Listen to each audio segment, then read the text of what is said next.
नमस्कार। आज हम बात करने वाले हैं भारतीय चित्रकला के एक ऐसे शानदार लेकिन गुमनाम अध्याय की जिसका नाम है दक्कनी चित्रकला शैली। एक ऐसी कला जो सदियों तक छिपी रही। जरा सोचिए, एक पूरी की पूरी आर्ट फॉर्म जिसे सदियों तक लोग किसी और की सिर्फ एक परछाई समझते रहे। लेकिन सवाल यह है कि क्या वो वाकई में बस एक परछाई थी या फिर एक ऐसा अनदेखा खजाना जो हमारी नजरों के सामने होते हुए भी छुपा हुआ था। तो चलिए इसी भूली बिसरी कला की दुनिया में थोड़ा और गहरे उतरते हैं। देखिए, हुआ ये कि कई सालों तक बड़े बड़े आर्ट एक्सपर्ट्स भी दक्कनी चित्रकला को किसी दूसरी बड़ी स्टाइल का बस एक हिस्सा मानकर उसे नजरअंदाज करते रहे। उन्हें लगा ही नहीं कि इसकी अपनी भी कोई अलग पहचान हो सकती है। पर सच तो ये था कि इसकी अपनी एक बिल्कुल अलग पहचान थी जो बस खोजे जाने का इंतजार कर रही थी। यहाँ पर सोच में जो बदलाव आया है वो साफ दिखता है।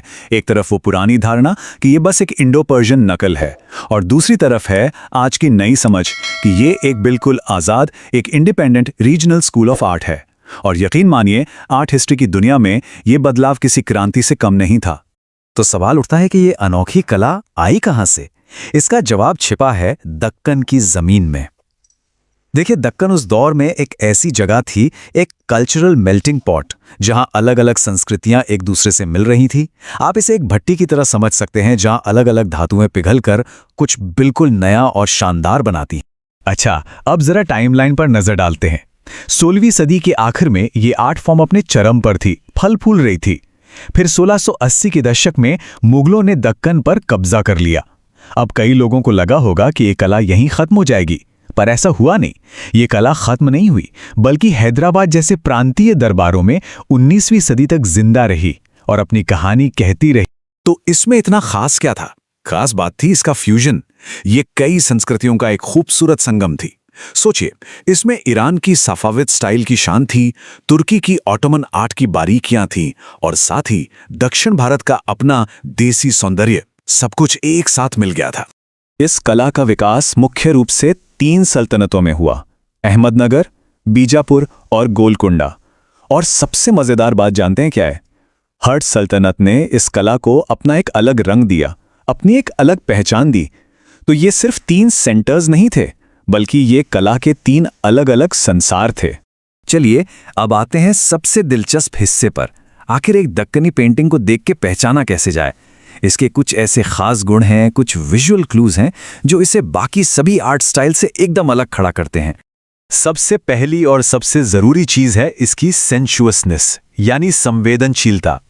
आप दक्कनी पेंटिंग्स में देखेंगे कि महिला आकृतियों को बहुत ही ग्रेसफुल और आकर्षक तरीके से बनाया गया है और उनके कपड़ों को देखिए, उनमें एक खास तरह का बहाव, एक नजाकत दिखती है।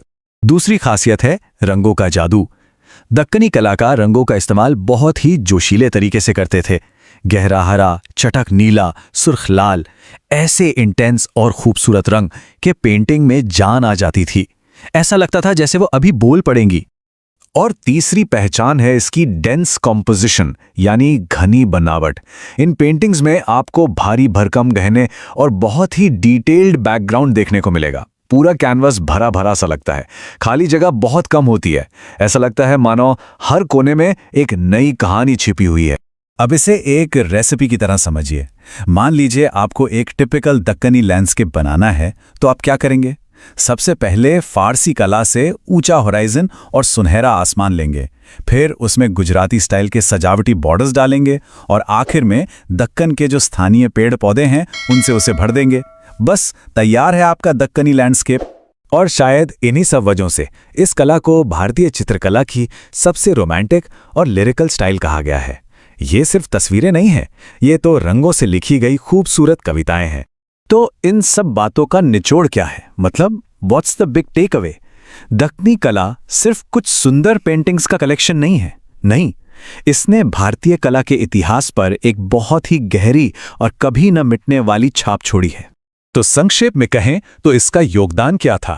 पहला, इसने पोर्ट्रेट बनाने की कला को एक नई ऊंचाई दी। सिर्फ राजा महाराजाओं के चेहरे नहीं बनाए, बल्कि उनकी पर्सनैलिटी को कैनवास पर उतार दिया। दूसरा, इसने कला में एक नया, सेंशुअस और रोमांटिक अंदाज पेश किया। और तीसरा, इसने हर सल्तनत को अपनी एक अलग, यूनिक आर्टिस्टिक पहचान बनाने का मौका दिया। तो मन में एक सवाल उठता है ना कि आखिर होता क्या है जब तीन बड़ी बड़ी कला परंपराएं एक दूसरे से टकराती हैं। क्या वो बस एक दूसरे को खत्म कर देती हैं या फिर कुछ ऐसा बनाती हैं जो बिल्कुल नया हो? जवाब यह है कि एक पूरी तरह से नई कलात्मक भाषा जन्म लेती है, एक ऐसी जुबान जो दक्कन की असली रूह को, उसकी आत्मा को बयां करती है। तो चलिए इस शानदार कहानी में गहराई से उतरते हैं। तो हमारा ये सफ़र शुरू होता है अहमदनगर से। ये वो जगह है जहां दक्कनी चित्रकला की कह सकते हैं कि नींव रखी गई थी। बिल्कुल यहीं पर एक नई शैली ने जन्म लिया। देखिए, इसका सबसे पहला सबूत हमें मिलता है 1560 के दशक के एक कविता संग्रह से, जिसका नाम था तारीफ हुसैन शाही। जैसा कि नाम से ही जाहिर है, ये राजा हुसैन निजाम शाह प्रथम की तारीफ में लिखा गया था। अब इसमें दिलचस्प बात क्या है? बात यह है कि इसमें जो जंग के सीन थे वो तो काफी साधारण थे, लेकिन रानी और शादी ब्याह के जो सीन थे उनमें एक बिल्कुल नई कलात्मक झलक दिखाई दी। एक ऐसी शैली जो उत्तर और दक्षिण की परंपराओं को आपस में मिला रही थी। अगर अहमदनगर की महिला आकृतियों पर नजर डालें तो पता चलता है कि ये सिर्फ तस्वीरें नहीं हैं, ये तो संस्कृतियों का जीता जागता संगम है। उनकी चोली और वो लंबी लट वाली चोटियां वो उत्तर की प्री मुगल स्टाइल से ली गई थीं, और वहीं कूलों के नीचे जो लंबा सा दुपट्टा है वो सीधा दक्षिण के मशहूर लेपाक्षी मंदिर के फ्रेस्को यानी भित्ति चित्रों की याद दिलाता है। और हाँ, जरा रंगों का इस्तेमाल तो देखिए, ये चमकीले एकदम शानदार रंग उस जमाने की मुगल कला से एकदम हटकर थे, बिल्कुल अलग। और कमाल की बात यह है कि ये संगम सिर्फ भारतीय परंपराओं तक ही नहीं रुका। अहमदनगर के कलाकारों ने फारसी और मुगल स्टाइल से भी खूब प्रेरणा ली। जैसे चित्रों में वो ऊंचे ऊंचे गोल होराइजन और सुनहरे आसमान, ये साफ साफ फारसी प्रभाव दिखाते हैं। इतना ही नहीं, शुरुआती मुगल बादशाह अकबर के दौर की तरह नुकीले जामा और इंडो पर्शियन मेहराब, ये सब भी इस अनोखे मिक्स का हिस्सा बन गए। तो मतलब सबसे जरूरी बात क्या निकल कर आती है? यही कि उत्तरी, दक्षिणी और फारसी शैलियों के इसी फ्यूजन ने, इसी मेल ने एक अनोखी दक्कनी इडियम या दक्कनी शैली को जन्म दिया। ये दक्कन की कला की एक बिल्कुल नई पहचान थी। चलिए अब अहमदनगर से आगे बढ़ते हैं बीजापुर की तरफ। देखिए, अगर अहमदनगर ने नींव रखी थी तो बीजापुर ने उस पर एक शानदार, एक आलीशान इमारत खड़े कर दी। ये दौर था रहस्य का, हिम्मत का और कलाकारी में एक नई नफासत का। 876 ये सिर्फ एक नंबर नहीं है, ये 1570 के एक इंसाइक्लोपीडिया नुजूम अल उलूम में मौजूद मिनिएचर पेंटिंग्स की संख्या है। सोचिए जरा, बस इसी एक बात से बीजापुर कला की विशालता और उसके ऊंचे इरादों का अंदाजा लग जाता है। और बीजापुर स्टाइल की अपनी एक अलग ही पहचान थी। इसमें रंगों का इस्तेमाल बहुत ही साहसिक, बहुत शानदार था। कॉम्पोजिशन भले ही सिंपल होते थे लेकिन बेहद असरदार। और हां, दक्कन के वो हरे भरे पत्ते और वो गहरा नीला आसमान, ये तो जैसे बीजापुर की पेंटिंग्स की खासियत ही बन गए। लेकिन ये स्टाइल सिर्फ देखने में ही सुंदर नहीं थी, नहीं, इसमें एक गहरी रूहानियत, एक आध्यात्मिक भावना भी थी। इसे इसकी पौराणिक रहस्यवाद और मोहक सुंदरता के लिए जाना जाता है। योगिनी जैसी पेंटिंग्स में यह एहसास साफ झलकता है। एक योगिनी है जो मैना से बात कर रही है और उसके चारों तरफ की जो कुदरत है वो भी जैसे जिंदा हो उठी है। तो असल में बीजापुर ने दक्कनी कला को एक बिल्कुल नए लेवल पर, एक नई ऊंचाई पर पहुंचा दिया। इसने आर्ट में एक ऐसी सोफिस्टिकेशन, एक ऐसी नफासत पैदा की जो पहले कभी नहीं देखी गई थी। और इसी ने आगे चलकर दक्कन के मशहूर पोर्ट्रेट्स के लिए जमीन तैयार की। और अब हम पहुंचते हैं अपने सफर के आखिरी पड़ाव पर, गोलकुंडा। दक्कनी सल्तनतों में ये सबसे अमीर और सबसे ज्यादा कल्पनाशील कला का सेंटर था। यहाँ की कला भव्य थी और रोमांटिक भी। लेकिन सवाल यह है कि गोलकुंडा की कला इतनी भव्य और शानदार थी क्यों? इसका जवाब छिपा है उसकी दौलत में।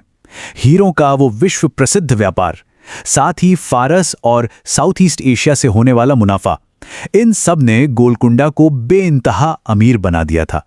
और ये दौलत, ये अमीरी उसकी कला के हर हिस्से में, हर जर्रे में चमकती थी। और ऐसा नहीं है कि गोलकुंडा की कला सिर्फ वहीं तक सीमित थी। अरे नहीं, उसकी पहुंच तो दुनिया भर में थी।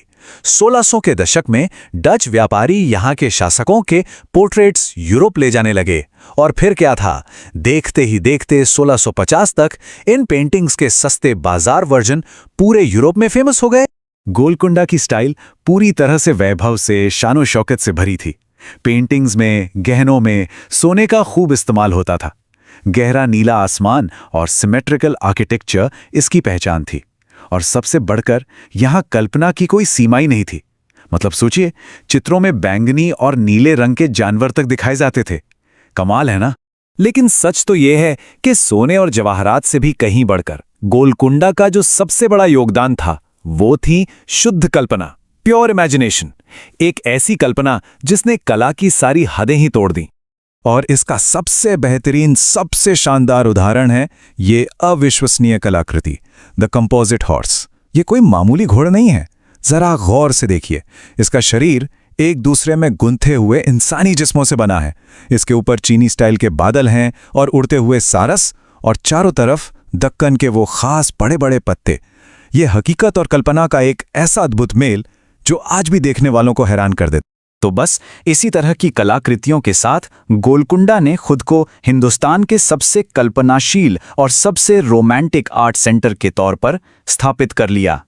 तो अहमदनगर, बीजापुर और गोलकुंडा, इन तीनों ने मिलकर दक्कनी कला की एक ऐसी विरासत बनाई जो सही मायनों में दुनियाओं के संगम का प्रतीक है। तो आखिर में सवाल ये है कि ये दक्कनी शैली है क्या? आसान शब्दों में कहे तो ये उत्तर भारतीय, दक्षिण भारतीय और फारसी परंपराओं के मिलने से जन्मी एक बिल्कुल अनूठी, एक यूनिक कलात्मक भाषा है। और इसकी पहचान क्या है? इसकी पहचान है वो भावुक आकृतियां, वो गहरे और चमकीले रंग और कल्पना से भरी वो शानदार कॉम्पोजिशंस। कहते हैं ना, एक तस्वीर 1000 शब्दों के बराबर होती है, पर क्या ये सच है? मुझे तो लगता है कभी-कभी उससे भी ज्यादा। आज हम यही देखने वाले हैं कि कैसे दक्कन के आर्टिस्ट ने कैनवस पर सिर्फ रंग नहीं भरे, बल्कि एक पूरे जमाने का इतिहास, उसकी रूह को जिंदा कर दिया। तो चलिए शुरू करते हैं। सबसे पहले बात करते हैं पावर की, कि कैसे दक्कन के सुल्तानों ने आर्ट को एक टूल की तरह इस्तेमाल किया, अपनी ताकत, अपनी शान और शौकत और अपने दरबार की चमक दमक दुनिया को दिखाने के लिए। और इसकी शुरुआत हम करते हैं इस पेंटिंग से, सुल्तान इब्राहिम आदिल शाह II शिकार पर। इसे जरा देखिए, इसमें एक अलग ही एनर्जी है ना? ये तस्वीर हमें बीजापुर दरबार की जिंदगी की एक झलक देती है। उनका नेचर से प्यार, शिकार का शौक और संगीत से लगाव, सब कुछ इसमें दिखता है। अब जरा इसके डिटेल्स पर गौर करते हैं, क्योंकि असली मजा तो वहीं है। देखिए, घोड़े के वो चमकीले लाल पैर, ऐसा लग रहा है ना जैसे वो सच में दौड़ रहा हो। और पीछे वो घना जंगल, ऊपर वो सुनहरा नीला आसमान जिसमें सारस उड़ रहे हैं। कमाल की बात यह है कि इसमें आपको पर्शियन स्टाइल भी दिखेगा, खासकर चट्टानों में, और साथ ही दक्कन के असली लोकल पौधे भी। मतलब एक कमाल का फ्यूजन है ये। अच्छा, एक शासक से अब दूसरे शासक की तरफ चलते हैं। अब हम पावर के सिंबल्स पर फोकस करेंगे, क्योंकि ये जो तस्वीर है ना, ये सिर्फ एक राजा का पोर्ट्रेट नहीं है, ये पावर का एक स्टेटमेंट है। तो सबसे पहले नजर जाती है उस तलवार पर। सुल्तान अब्दुल्ला कुतुब शाह के हाथ में ये तलवार सिर्फ एक हथियार नहीं है, नहीं, ये उनकी पॉलिटिकल सोवेरेनिटी का सिंबल है। ये ऐलान है कि हुकूमत उन्हीं की है। और फिर देखिए उनके सिर के पीछे वो प्रभामंडल, वो हैलो, ये कोई डिजाइन के लिए नहीं है, ये उन्हें एक डिवाइन स्टेटस दे रहा है। मतलब जैसे वो कोई देवता हो और उनका राज करना ऊपर वाले की मर्जी हो। और आखिर में पेंटिंग के चारों तरफ इस मोटे सोने के बॉर्डर को देखिए। ये सिर्फ फ्रेम नहीं है दोस्त, ये दक्कन के दरबार की दौलत और लग्जरी का दिखावा है, ताकि देखने वाले पर एक जबरदस्त इंप्रेशन पड़े। लेकिन एक मिनट, दक्कनी आर्ट सिर्फ पावर प्ले के बारे में नहीं थी। नहीं, बिल्कुल नहीं। राजनीति और सल्तनत से हटकर देखें तो इसका असली दिल तो वहां की कल्चर और लोगों की आस्था में धड़कता था। और दक्कन की एक और बहुत ही खास बात थी संगीत और पेंटिंग का मेल, मतलब म्यूजिक को पेंट कर देना। इन्हें रागमाला पेंटिंग्स कहते थे। और ये जो तस्वीर हम देख रहे हैं, रागिनी पट्टमसिका, ये उसी का एक बेहतरीन नमूना है। इस पेंटिंग का कॉम्पोजिशन देखिए जरा, कितना बैलेंस्ड और काम है। 2 गुंबद हैं जिन पर खूबसूरत अरबी डिजाइन है। महिलाएं संगीत बजा रही हैं, लाल और हरे जैसे चटक रंगों का इस्तेमाल है, और जो आउटलाइनिंग है वो अजंता के गुफाओं की याद दिलाती है। सब कुछ मिलकर एक बहुत ही शांत, स्थिर माहौल बना रहा है। सब कुछ शांत और बैलेंस्ड लग रहा है। लेकिन तभी इस शांत दुनिया में एक अनएक्सपेक्टेड गेस्ट की एंट्री होती है। एक काला हाथी, और जैसे ही ये फ्रेम में आता है वो सारी शांति, वो सारा बैलेंस सब हिल जाता है। ये अचानक से इस शांत पेंटिंग में एक डायनामिक एनर्जी भर देता है। ये कमाल है ना कि कैसे आर्ट में एक छोटा सा बदलाव पूरी कहानी का मतलब बदल सकता है। तो ये जो कॉन्ट्रास्ट है, एक तरफ शांत आर्किटेक्चर और दूसरी तरफ ये डायनामिक हाथी, ये हमें दक्कन की आर्ट के एक और जरूरी पहलू पर ले जाता है। यहाँ एक नहीं बल्कि दो अलग अलग स्टाइल चल रहे थे। एक था दरबारी स्टाइल जो बहुत सोफिस्टिकेटेड और रॉयल था, और दूसरा था प्रांतीय स्टाइल जो था तो सीधा साधा पर इमोशन से भरपूर था। चलिए अब इन दोनों स्टाइल्स के फर्क को कुछ और एग्जाम्पल से समझते हैं और थोड़ा डीप में जाते हैं। ये पेंटिंग देखिए, ये प्रोविंशियल स्टाइल का एक परफेक्ट एग्जाम्पल है। हाँ, इसमें दरबारी आर्ट जैसी टेक्निकल परफेक्शन शायद ना हो, लेकिन इसकी इमोशनल डेप्थ देखिए। एक गुरु और उनके शिष्य के बीच जो भक्ति का रिश्ता है, उसे कितनी सादगी और सच्चाई से दिखाया गया है। यही तो भारतीय भक्ति कल्चर का एसेंस है। और ये रहा प्रोविंशियल स्टाइल का एक और पावरफुल एग्जाम्पल। ये है महान वॉरियर क्वीन चांद बीबी पोलो खेलते हुए। अब ये सिर्फ एक खेल का सीन नहीं है, ये उस जमाने की औरतों के एम्पावर्ड रोल की कहानी है, उनकी हिम्मत की दास्तां है। स्टाइल भले ही सिंपल हो पर स्टोरी बहुत स्ट्रांग है। ये टेबल दोनों स्टाइल्स के फर्क को बिल्कुल साफ साफ बता देती है। देखिए, दरबारी स्टाइल का मकसद था पावर और लग्जरी दिखाना, जबकि प्रोविंशियल स्टाइल का मकसद था कहानी सुनाना, इमोशंस को एक्सप्रेस करना। और ये फर्क हमें बताता है कि दक्कन में एक तरफ शाही दरबार की फॉर्मल दुनिया थी, तो दूसरी तरफ आम लोगों की भावनाओं से भरी एक अलग ही जिंदा दिल दुनिया भी थी। तो इतनी सारी पेंटिंग्स, इतने स्टाइल्स और कहानियों को देखने के बाद सवाल ये उठता है कि आखिर ये आर्ट हमें क्या मैसेज दे रही है। देखिए, हिस्ट्री की किताबें हमें डेट्स और फैक्ट्स तो बता देंगी, लेकिन ये आर्ट ये हमें उस जमाने की रूह से मिलाती है। उनके सपने क्या थे, उनके डर क्या थे, वो किस चीज में विश्वास रखते थे, उनके लिए खूबसूरती का क्या मतलब था, ये सब कुछ हमें इन पेंटिंग्स में मिलता है। ये हमें सिखाती है कि पावर और इमोशन दोनों को एक्सप्रेस करने के हजार तरीके हो सकते हैं। दक्कनी पेंटिंग्स की इन कहानियों को समझना मतलब इतिहास को एक नए एंगल से देखना है। और अगर आपको ये चैप्टर एक्सप्लेनेशन सच में काम का लगा हो, तो हमारे काम को सपोर्ट करने के कुछ बहुत आसान तरीके हैं। तो प्लीज इसे लाइक करें, अपने दोस्तों के साथ शेयर करें और ई पाठशाला यूट्यूब चैनल को सब्सक्राइब करना बिल्कुल न भूलें। आपका सपोर्ट ही हमें मोटिवेशन देता है कि हम ऐसे और भी इंफॉर्मेटिव चैप्टर एक्सप्लेनेशंस लाते रहें। ये जो मटेरियल है, ये उन सभी स्टूडेंट्स के लिए बहुत ज़्यादा फायदेमंद है जो एनसीईआरटी को सिर्फ पढ़ना नहीं बल्कि उसे गहराई से समझना चाहते हैं। और हाँ, एक बात याद रखिएगा, आपका बस एक शेयर किसी दूसरे स्टूडेंट की बहुत मदद कर सकता है। शायद उसका कोई मुश्किल कॉन्सेप्ट क्लियर हो जाए। कहते हैं ना, ज्ञान बांटने से ही बढ़ता है। तो बस पढ़ते रहिए और समझते रहिए।